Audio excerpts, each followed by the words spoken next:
नमस्कार, मैं शक्ति सिंह स्वागत करता हूं आपका राजस्थान सरकार और वेदांता के CSR इनिशिएटिव ई कक्षा में, जिसके टेक्निकल पार्टनर हैं मिशन ज्ञान।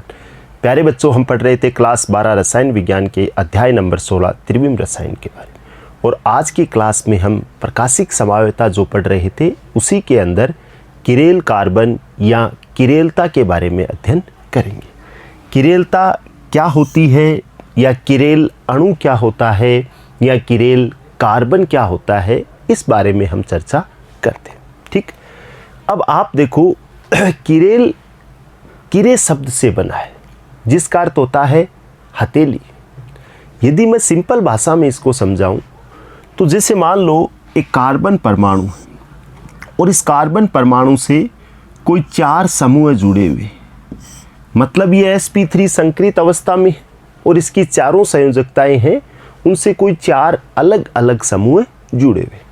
जैसे एक समूह A है, एक समूह B है, एक समूह C है और एक समूह क्या है, D है। ऐसी स्थिति में ये किरेल कार्बन कहलाएगा। क्यों?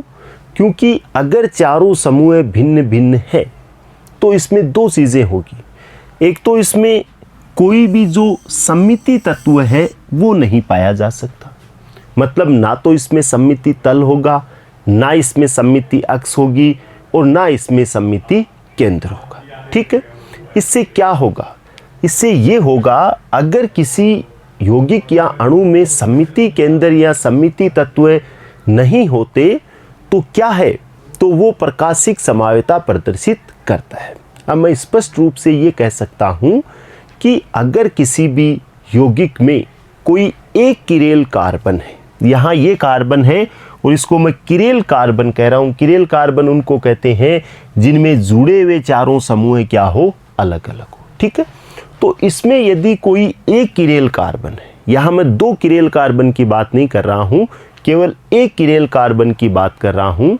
अगर एक किरेल कार्बन है तो वो प्रकाशिक समवायता दर्शाता है और यहाँ हमें इसको ध्रुवणमापी से चेक करने की ज़रूरत नहीं पड़ेगी कि वो प्रकाश के तल को वामावर्त घुमा रहा है या दक्षिणावर्त घुमा रहा है, या उसके तल को घुमा रहा है या नहीं घुमा रहा है। यदि किसी यौगिक या अणु में 2 चीज़ें होनी चाहिए, एक तो कोई भी सममिति तत्व नहीं होना चाहिए, चाहे वो सममिति तल हो, सममिति अक्ष हो, सममिति केंद्र हो।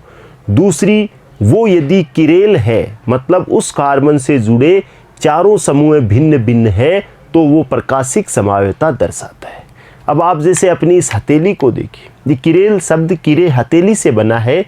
इस हथेली को यदि आप दर्पण में देखते हो तो इसका प्रतिबिंब जो है वो इस जैसा बनेगा, और यदि हम इन दोनों को एक दूसरे पर अध्यारोपित करते तो आप देखो, जैसे ये हथेली है और इसके ऊपर आप इसको इस प्रकार से अध्यारोपित करते हो तो ये इनके जो दर्पण प्रतिबिंब है वो एक दूसरे पर अध्यारोपित नहीं होते। ठीक है, यदि किसी अणु में कोई भी सममिति का तत्व उपस्थित नहीं होता तो वो अणु कैसा होगा, असममित होगा, एसिमेट्रिकल होगा और समतल ध्रुवित प्रकाश के तल को घुमाने में सक्षम होता है, मतलब ध्रुवण घूर्णकता प्रदर्शित करता है, प्रकाशिक समवायता दर्शाता है। ठीक है, इस प्रकार अणु में यह विशेषता होती है कि उसका दर्पण प्रतिबिंब उस अणु पर पूर्ण रूप से अध्यारोपित नहीं होता है। ठीक है, इस प्रकार अणु को किरेल अणु कहते हैं और इस गुण को हम क्या कहते हैं,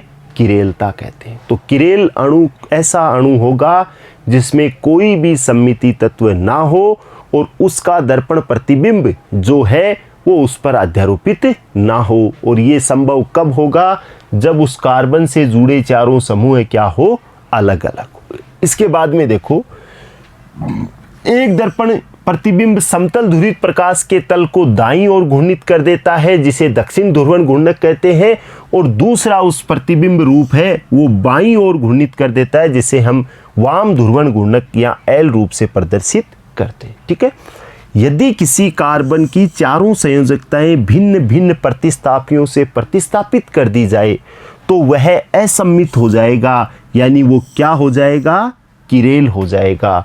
और अगर वो किरेल है तो उसका मतलब उसमें कोई भी सममिति का तत्व नहीं है। वो ध्रुवण घूर्णकता प्रदर्शित करता है, वो समतल ध्रुवित प्रकाश के तल को वामावर्त या दक्षिणावर्त घुमा सकता है। उसके दो रूप होंगे, एक डी रूप होगा और एक एल रूप होगा, और प्रकाशिक सक्रियता प्रदर्शित करने लगता है। जैसे एक एग्जाम्पल देखिए, ये लैक्टिक एसिड का एग्जाम्पल है। यहाँ आप देखो, ये जो कार्बन है जिसको हमने स्टार लगा रखा है, ये किरेल कार्बन है, ठीक है। इससे 4 संयोजकताओं में एक जगह हाइड्रोजन है, एक जगह CH3 मेथिल है, एक जगह OH है और एक जगह COOH। जो चारों समूह इससे जुड़े हुए हैं वो चारों ही क्या है, अलग अलग है, ठीक है। और अगर मैं इसका दर्पण में इसका प्रतिबिंब देखता हूं तो आप देखो, ऊपर वाला तो ऐसा का ऐसा ही रहेगा, नीचे वाला भी ऐसा का ऐसा ही रहेगा। जो इस तरफ वाला है वो तो इस तरफ आ जाएगा OH, और जो H है वो किस तरफ चला जाएगा, उस तरफ। यदि मैं इसको यहां से उठा के यहां रखता हूं तो ये इसको प्रॉपर रूप से ढकेगा नहीं। अगर इसको ढकता नहीं है तो इसका मतलब ये इस पर अध्यारोपित नहीं हो रहा है, ठीक है। तो अगर इसका दर्पण प्रतिबिंब इस पर अध्यारोपित नहीं हो रहा है तो ये किरेल कार्बन जो है वो ध्रुवण घूर्णकता या प्रकाशिक समायोता प्रदर्शित करता है, ठीक है। तो एक कॉमन चीज हम क्या देख रहे हैं, सममिति का कोई तत्व नहीं होना चाहिए, चारों संयोजकताएं कार्बन से भिन्न भिन्न होनी चाहिए, उसका दर्पण प्रतिबिंब जो है वो अध्यारोपित नहीं होना चाहिए। और अगर ये तीनों चीजें, अगर कोई किरेल कार्बन है तो उसमें ये तीनों संभावनाएं होगी, ठीक है। तो ये जो कार्बन है वो क्या है, असम्मित कार्बन है और किरेल का केंद्र कहलाता है। किरेल अणु और उसका प्रतिबिंब रूप परस्पर प्रकाशिक समावयवी कहलाते हैं। अब ये कोई एक रूप है, जैसे ये डी रूप है तो ये कौन सा है, एल रूप है, ठीक है। और उक्त उदाहरणों से लैक्टिक एसिड, अब आप इसके आगे देखिए, एक एग्जाम्पल हम और लेते हैं, एक एग्जाम्पल हम और लेते हैं जिसमें यहाँ आप देखो ब्यूटेनॉल है। अब 2-ब्यूटेनॉल जो है वो प्रकाशिक समायोता प्रदर्शित करता है। गिल्सरैल्डिहाइड है, वो प्रकाशिक समायोता प्रदर्शित करता है। 2-ब्रोमो-ब्यूटेनॉल, आप देखो इसमें 1, 2, 3 और 4 कार्बन है। 2-ब्रोमो-ब्यूटेन 2-ऑल कर देते हैं इसको, 2-ब्रोमो-ब्यूटेन 2-ऑल, ठीक है। ये तीनों ही प्रकाशिक समायोता दर्शाते हैं। क्यों दर्शाते हैं, इसके क्या कारण है वो देखिए। ये जो कार्बन है ये किरेल कार्बन है, क्यों, क्योंकि इसमें क्या है, इसमें एक तरफ CH3 जुड़ा हुआ है, एक तरफ हाइड्रोजन जुड़ा हुआ है, एक तरफ एथिल जुड़ा हुआ है और एक तरफ क्या जुड़ा हुआ है, OH जुड़ा, ठीक। आप इसको और इसको देखो, सेम है, ये एथिल, ये एथिल, ये OH, ये OH, ये CH3, ये CH3। यहाँ हाइड्रोजन के स्थान पर क्या है, Br है, 2-ब्रोमो-ब्यूटेन 2-ऑल या 2-ब्रोमो-ब्यूटेनॉल। अब आप इन दोनों में देखते हो, इन दोनों के अंदर इस कार्बन पर भी चारों समूह अलग अलग है। इसमें देखिए, इसमें एक CHO है, एक CH2OH है, एक OH है, एक हाइड्रोजन है।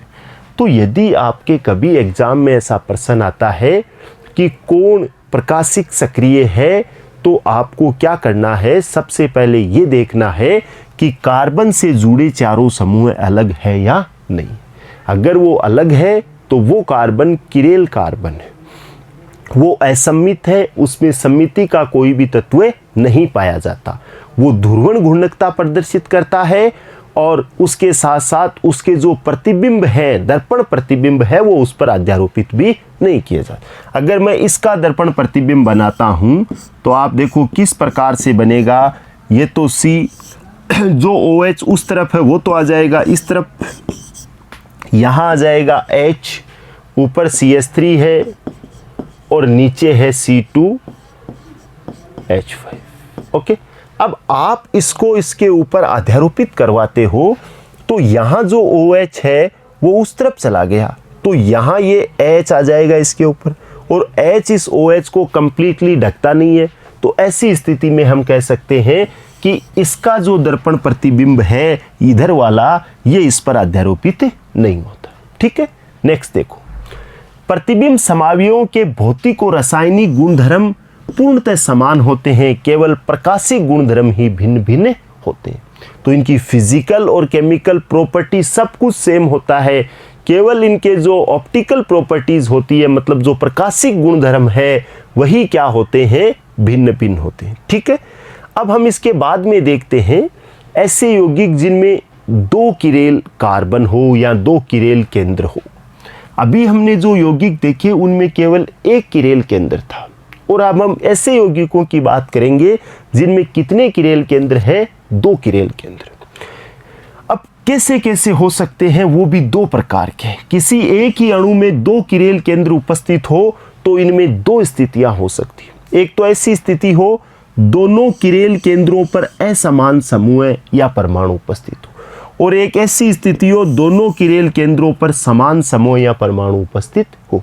जैसे मान लो ये 2 किरेल कार्बन लेता हूँ, इस पर मैंने A, इस पर B और इस पर C, और यहाँ भी A, B और C।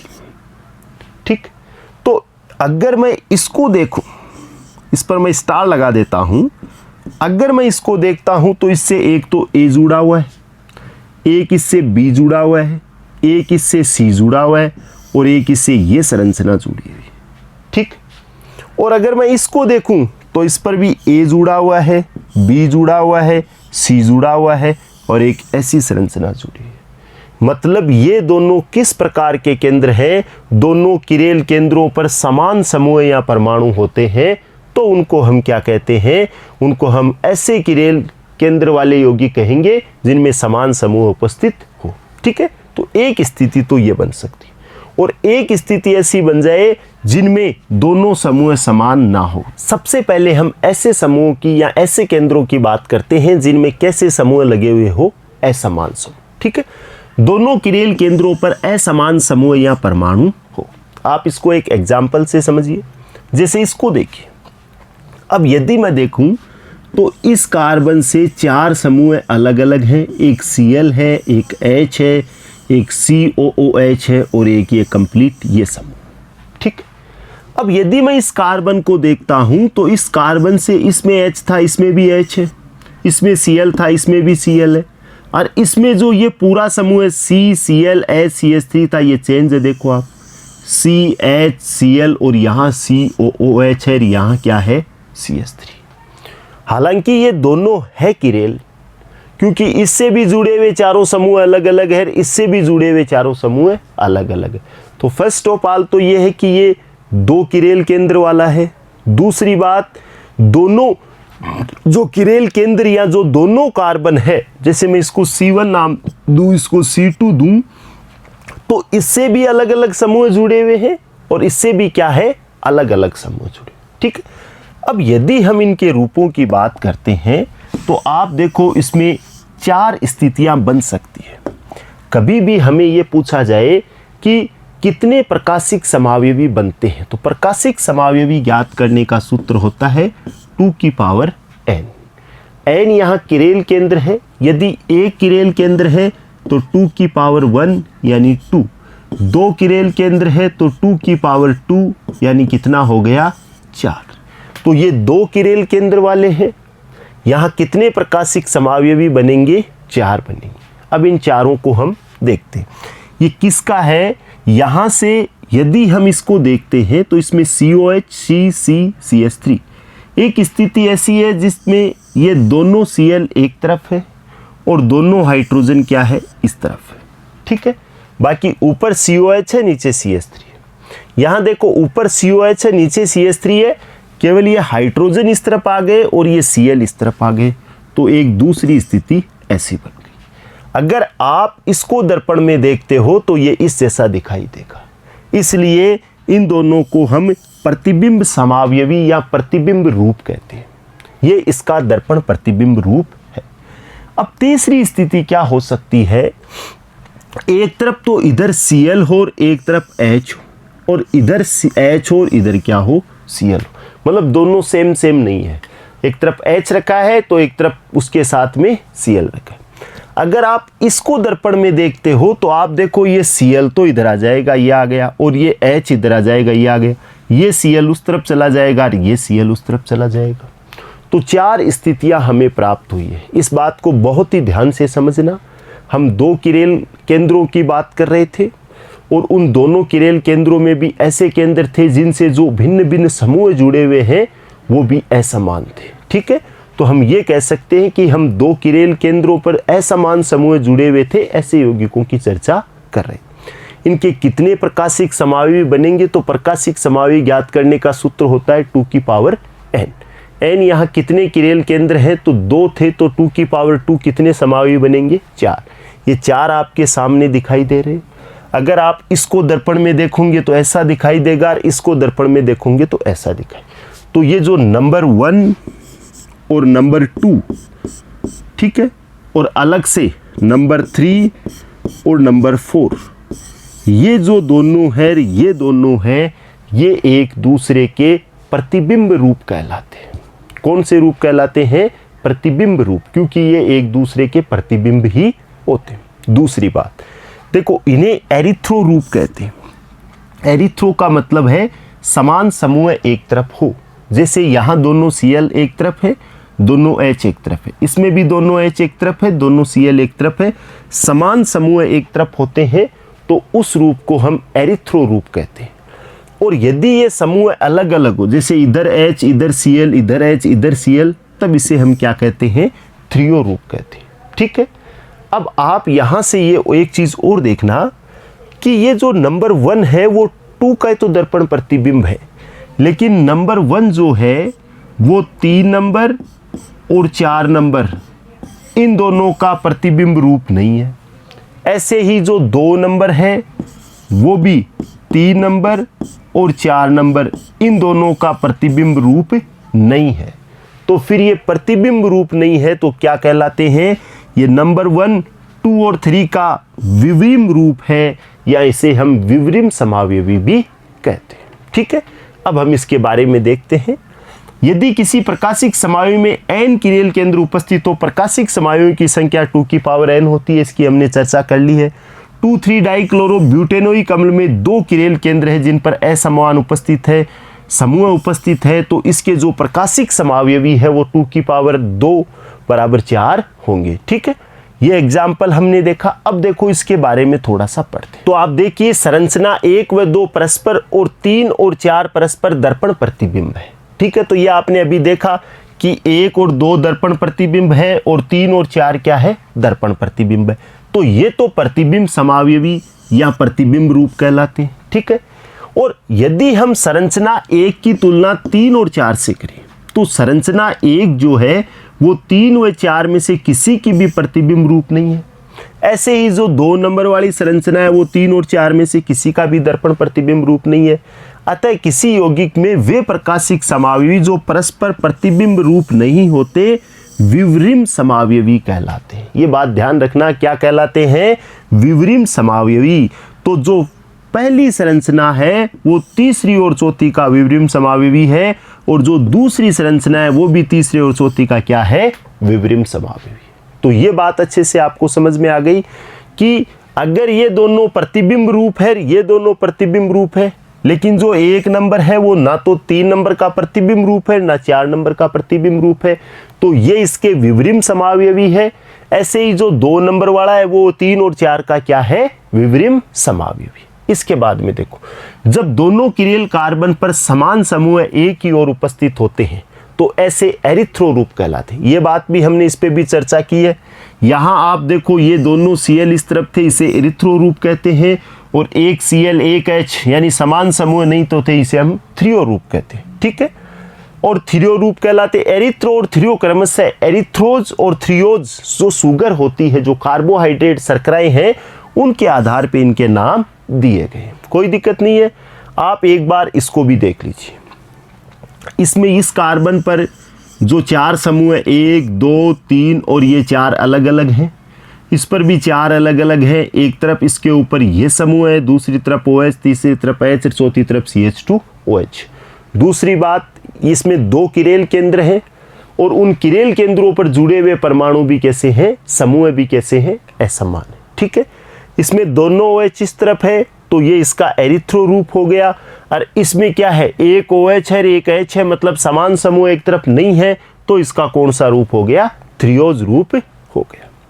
अब हम ऐसे किरेल केंद्रों की बात करेंगे जिन पर किस प्रकार के समूह या परमाणु जुड़े हुए होते हैं, समान समूह या परमाणु जुड़े हुए होते हैं। आप यहाँ से इसको देखिए, ये टार्ट्रिक अम्ल है। अब आप यदि मैं इसको इस प्रकार से लिखता हूँ, ये कार्बन, ठीक है, इस कार्बन से 4 चीज़ें, एक H, एक COOH, एक OH, और इस कार्बन से भी 4 चीज़ें, एक H, एक OH और एक COOH, ठीक। अब आप यहाँ ध्यान से देखो, इसमें एक H है, एक OH है, एक COH, इसमें एक H है, एक OH है, एक COH, 3 चीज़ें तो सेम है। अब इसमें चौथी चीज़ ये है HCOH COH, और यही चीज़ इसमें है HCOH COH। तो किरेल केंद्र तो है इसमें 2, लेकिन उन किरेल केंद्रों के ऊपर जो जुड़े हुए परमाणु या समूह हैं वो कैसे हैं, समान है, ठीक है। तो हम ऐसे किरेल केंद्रों की चर्चा करते हैं। अब आप देखो, इसके भी 4 रूप बनेंगे, इसमें भी 4 रूप कौन से, एक तो ऐसा रूप जिनमें दोनों समूह समान समूह एक तरफ हो, इन्हें तो हम एरिथ्रो रूप कहते हैं, ठीक है। और एक ऐसा जिसमें समान समूह एक तरफ नहीं हो, जैसे इधर OH है, इधर H है, इधर H है, इधर OH है, तो इन्हें हम क्या कहते हैं, थ्रियो रूप कहते हैं। कोई दिक्कत नहीं है, ये इसका प्रतिबिंब समावयवी है, ये इसका प्रतिबिंब समावयवी है, इसका ये विवरिम समावयवी है, इसका ये विवरिम समावयवी है, और 2 नंबर वाले का 3 और 4 भी क्या है, विवरिम समावयवी। यहाँ तक हमें कोई दिक्कत नहीं थी। अब आप यहाँ एक चीज़ देखना, आप यहाँ यदि गौर से देखते हो इस स्थान पे, तो यदि मैं यहाँ इन दोनों के बीच में ऐसे एक लाइन बना दूँ, तो आप देखो इसके ऊपर वाली और इसके नीचे वाली संरचना एक जैसी है कि नहीं है। तो इसका मतलब इसमें क्या पाई जाती है, इसमें सममिति तत्व उपस्थित है, या मैं कहूं कि सममिति तल उपस्थित है। साहब क्या उपस्थित है, सममिति तल उपस्थित है, जो इसको 2 बराबर भागों में बांट रहा है, और इसके साथ ही ऐसी स्थिति इसके अंदर है। अगर इन दोनों में सममिति तल है, इसमें ये सममिति तल नहीं है, इसमें ये देखो इधर से देखिए तो एक तरफ इस तरफ H है, इस तरफ OH, तो इन दोनों को यदि हम यूं कह सकते हैं, यदि इनमें सममिति तल है तो ये ऑप्टिकली एक्टिव नहीं होते, ये दोनों क्या है, ऑप्टिकली इनएक्टिव होते हैं। और अगर हम इनको ये कहें कि ये प्रकाशिक समावयवी नहीं है, इस प्रकार से हम इनको कह सकते हैं। अब आप देखिए, 1 और 2 थ्रियो रूप परस्पर दर्पण प्रतिबिंब है और प्रतिबिंब समावयवी है, परंतु टार्ट्रिक अम्ल के 3 व 4 जो एरिथ्रो रूप है, इनमें सममिति तल उपस्थित होता है और प्रकाशिक गुण प्रदर्शित नहीं करते। इस प्रकार टार्ट्रिक अम्ल के 2 किरेल केंद्र होते हैं, परंतु यह केवल 2 प्रकाशिक समावयवी ही बनाता है। बहुत अच्छा प्रश्न है, आप इस प्रश्न को नोट करना अच्छी तरीके से कि जो ये टार्ट्रिक अम्ल है, जो हमने टार्ट्रिक अम्ल लिखा है, उसमें 2 किरेल केंद्र है, और 2 किरेल केंद्र है, इसका मतलब 4 प्रकाशिक समावयवी होने चाहिए, लेकिन ये 4 प्रकाशिक समावयवी नहीं बनाता, ये केवल 2 ही प्रकाशिक समावयवी बनाता है। क्यों?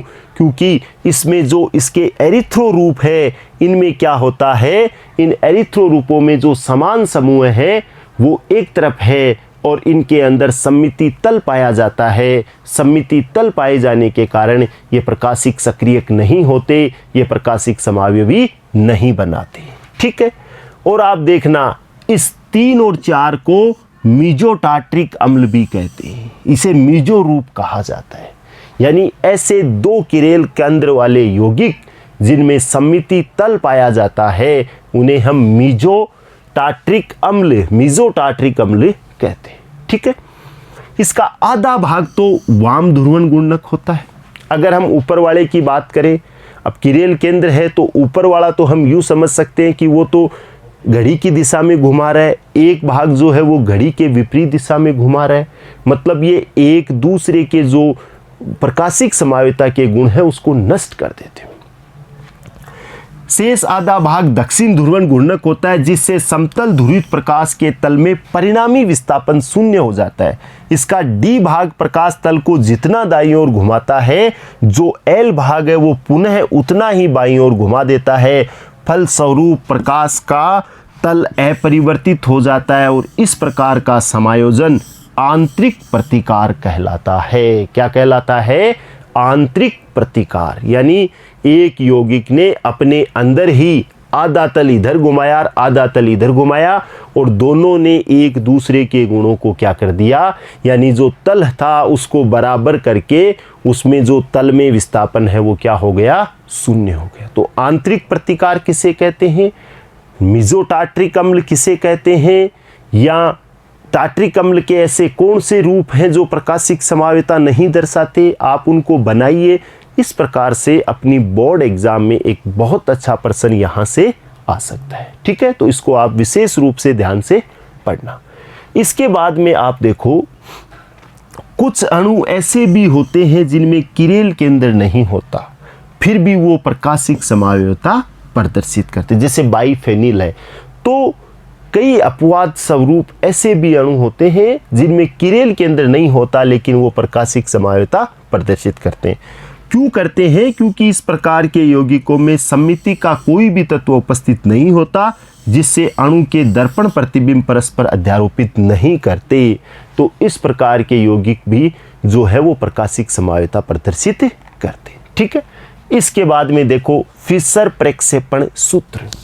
अब हम यदि बात करें कि फिशर प्रक्षेपण सूत्र क्या होता है, तो हम ये कह सकते हैं कि जो कार्बन है या जो कोई किरेल केंद्र है उससे चार चीज़ें जुड़ी हुई है, तो वो ऐसे आकाशीय व्यवस्था भी होती है और उस व्यवस्था को हम क्या है, यहाँ त्रिविम के अंदर जो व्यवस्था होती है उसको हम यहाँ ब्लैक बोर्ड या बोर्ड पे लिख नहीं सकते, उसको बना नहीं सकते। तो उनको बनाने के लिए एक सूत्र दिया गया और उसे हम क्या कहते हैं, फिशर प्रक्षेपण सूत्र कहते हैं।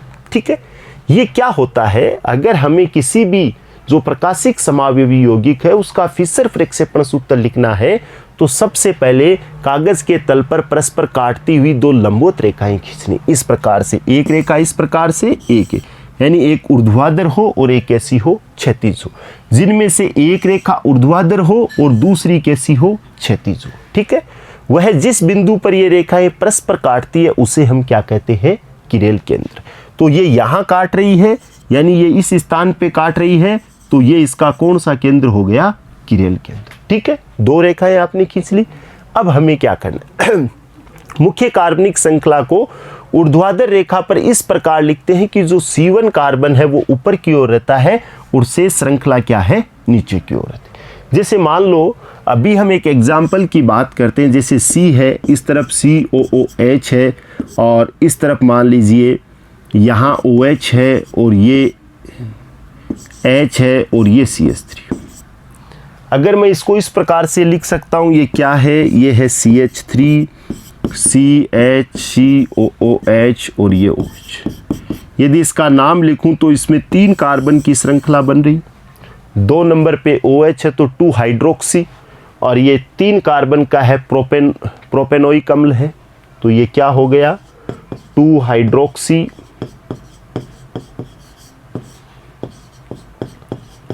प्रोपेनोइक अम्ल। अब ये आपके पास मान लो नाम आ गए, 2 हाइड्रोक्सी प्रोपेनोइक अम्ल को फिशर फ्रेशर सूत्र के रूप में लिखिए। अब यदि हम इसको लिखते हैं तो हमें सबसे पहले क्या करना है, सबसे पहले हमें 2 ऊर्ध्वाधर रेखाएं इस प्रकार से खींचनी। ठीक, तो ये जो C है, इस C से देखो 4 चीजें जुड़ी हुई है, एक H है, एक ये 2 है, एक ये 3 है, एक मेथिल समूह जोड़ दिया। अब जब मैं इसको नंबरिंग दे रहा था तो इस एसिड को मैंने मुख्य स्थान 1 नंबर दिया और कार्बन की लंबी श्रृंखला को ऊर्ध्वाधर रेखा से लिखा जाता है और ऊपर ही ऊपर हम क्या लिखते हैं, ऊपर ही ऊपर हम जो पहले नंबर पे आता है उसको लिखते हैं और बाद में श्रृंखला, ये दूसरा कार्बन बीच में, इधर नीचे क्या है, CH3। ठीक, लिख दिया। अब इसमें 2 चीजें बची, एक H और एक OH। एक इस तरफ OH है और इस तरफ हमने क्या लिख दिया है, H लिख दिया। और कोई भी व्यक्ति यदि इसको देखता है तो वो यहाँ से खड़ा होकर देखता है, तो इस प्रकार से हम इसको क्या है, लिख सकते हैं। इसके बाद में आप देखो, जैसे कुछ एग्जाम्पल है, ये लैक्टिक अम्ल का एग्जाम्पल है जो अभी हमने देखा था, 2 हाइड्रोक्सी प्रोपेनोइक अम्ल का था। अभी हमने थोड़ी देर पहले 2 हाइड्रोक्सी प्रोपेनोइक अम्ल, ऐसे लैक्टिक अम्ल कहते हैं। ये ब्यूटेनॉल में आप देखिए, और ब्यूटेनॉल के बाद में जो एनिलीन है, एलानीन है, उसके अंदर भी हम इसको देख सकते हैं। इसमें भी देखो एक H है, एक NH2, एक CH3 और एक COH, 4 समूह जुड़े हैं। COH को ऊपर ही ऊपर लिखेंगे और ये लंबी श्रृंखला वाला CH3 है, इसको नीचे एक तरफ NH2 और एक तरफ क्या लिख देंगे, H लिख देंगे। ठीक है, तो इस प्रकार से हम लिख सकते हैं। अब आप एक बात और ध्यान रखें, प्रक्षेपण सूत्र को प्रक्षेपण तल से ना तो कभी उठाया जाना चाहिए और ना ही कभी घुमाया जाना चाहिए। चूंकि लंबवत बंद वास्तव में प्रक्षेपण तल के नीचे की ओर होते हैं एवं क्षैतिज रेखा बंद के इस तल के ऊपर की ओर होती है, इसलिए इसे कागज पे 90 और 270 के कोण पे तो घुमाना नहीं चाहिए। जैसे मान लो आप इसको, अगर मैं इसको 180 पे घुमाता हूँ, 180 पे घुमाता हूँ, तब ये चीज़ यहाँ और ये चीज़ यहाँ, तब तो क्या है, इसकी वो स्थितियाँ रहेगी। लेकिन अगर मैं 90 डिग्री पे घुमाता हूँ तो ये CH3 जो है वो इस स्थान पे आ जाएगा। तो यहाँ आने से इसकी स्थितियाँ क्या हो सकती है, बदल सकती है। इसलिए इन्हें 90 और 270 के कोण पे नहीं घुमाना चाहिए। ठीक है, इसके बाद में आप जैसे आगे देखते हैं, हम एक आता है सापेक्ष और एक आता है निरपेक्ष विन्यास। सापेक्ष विन्यास क्या होता है और निरपेक्ष विन्यास क्या होता है, दोनों शब्दों को आप समझिए।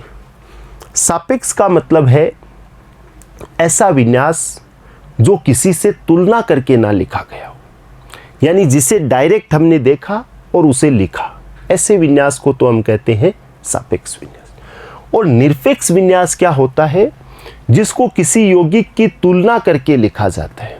जैसे मान लो अगर हम किसी यौगिक को जैसे एक्सरे इससे देखते हैं, या हम यूं कह सकते हैं कि किसी यौगिक के विन्यास को हम एक्सरे स्पेक्ट्रोस्कोपी से देखते हैं और वहां से हमने देखा कि एक रूप ऐसा दिखाई दे रहा है, एक रूप ऐसा दिखाई दे रहा है, उन दोनों रूपों को लिखा, ये उसका सापेक्ष विन्यास है।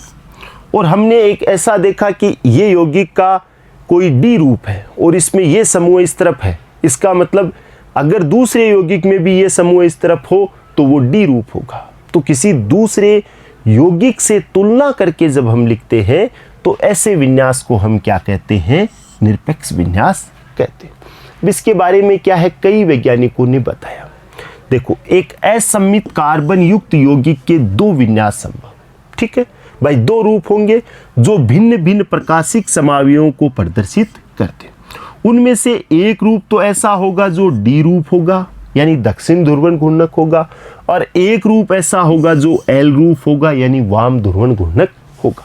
अब हम ये चाहते हैं कि जो डी रूप है उसको तो क्या लिखें और जो एल रूप है उसके लिए हम क्या विन्यास लिखें। एमिल फिशर ने यह विचार रखा कि ध्रुवण घूर्णकता एक प्रायोगिक गुणधर्म है, अतः इससे अधिक महत्वपूर्ण यह है कि अणु की त्रिविम में विभिन्न स्थितियां, बंधों की स्थितियों की जानकारी या अणु का विन्यास कैसा होता है, और इस हेतु कुछ नियम देकर असममित कार्बन युक्त यौगिकों के प्रेक्षण सूत्र को प्रदर्शित किया। सबसे पहला काम इन्होंने किया।